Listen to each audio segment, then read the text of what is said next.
अस्सलाम वालेकुम नाज़रीन, साहिल न्यूज़ सां गॾु आहियां सारंग सुमर ऐं मां ॾिसी रहिया आहियो साहिल न्यूज़ टीवी वेब चैनल। खानवाण हिंगोर जा पुलिस जी ज़ियादतियुनि ख़िलाफ़ ॻोठाणनि एहतिजाजी मुज़ाहिरो कंदे सख़्त नारेबाज़ी कई।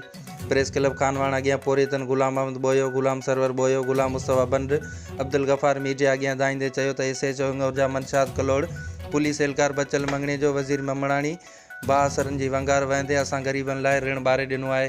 पुलिस बिना जवाज़ असांजे नौजवाननि खे देहात शहर मां सवें माण्हुनि जे साम्हूं खंबे कूड़नि केसनि में फासाइण चाहिनि था। पुलिस गिरफ़्तार नौजवान खे हाफ फ्राई करण जूं धमकियूं ॾियण बाद असां खां 20,000 रिश्वत वठी नौजवान खे आज़ादु कयो। हिननि ख़ुदि ज़ाहिर कंदे चयो त SHO हिंगोर जा मनशाद कलोड़ बाअसरनि जे चवण ते असां मथां कूड़ा केस दाख़िल कंदो। हिननि IG सिंध पुलिस ऐं चीफ जस्टिस खे अपील कंदे चयो त असांखे हिंगोर जा पुलिस खां तहफ़ुज़ ॾियारियो वञे। रिपोर्टर वकार अली कुंदर, साहिल न्यूज़ नेटवर्क, खानवाण।